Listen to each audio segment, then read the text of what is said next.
یا مرحبا زین الشہور۔ رمضان میں نبی اکرم صلی اللہ علیہ وسلم جبریل علیہ السلام کو قرآن سناتے۔ عبداللہ بیان کرتے ہیں کہ رمضان میں ہر رات جبریل علیہ السلام آپ سے ملاقات کرتے تھے اور نبی اکرم صلی اللہ علیہ وسلم رمضان گزرنے تک انہیں قرآن سناتے۔ کیا یہ ممکن ہے کہ آپ بھی کسی کو سنانا شروع کریں؟ کیونکہ سننا اپنی جگہ ایک کام ہے، لیکن سنانا اس میں صرف عربی بھی ہو سکتی ہے، اس کا ترجمہ بھی ہو سکتا ہے، اس کا حفظ بھی ہو سکتا ہے، کوئی بھی چیز جو آپ کسی کو سنا سکتے ہوں۔ اس کا فائدہ کیا ہوگا جب آپ کسی کو سنائیں گے؟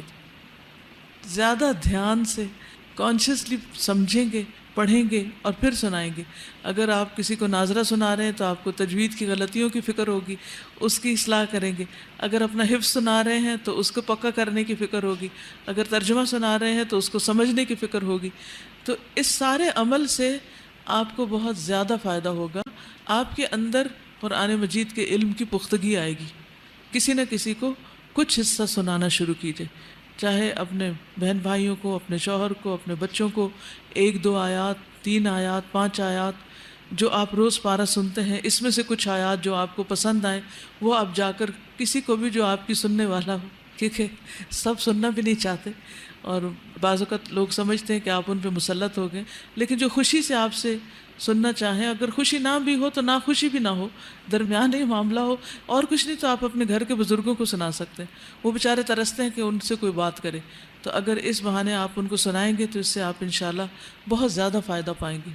کسی کو اپنا ٹیچر بنا لیں اور پھر اس کو آپ سنانا شروع کر دیں، تو اس سے وہ پھر ایک دوسری پوزیشن میں آئے گا۔ جب آپ استاد بن کے سنائیں گے تو دوسرے شاید نہ سننا چاہیں، لیکن اگر آپ ان کو یہ کہیں کہ آپ میرا سنیں تاکہ مجھے بتائیں کہ میں کیسا پڑھتی ہوں، یا کیا میں ٹھیک پڑھ رہی ہوں، یا کیا میں صحیح سمجھ رہی ہوں، تو ہر ایک کو جو جو چیز سوٹ کرتی ہے وہ کرے، لیکن کرنا شروع کریں۔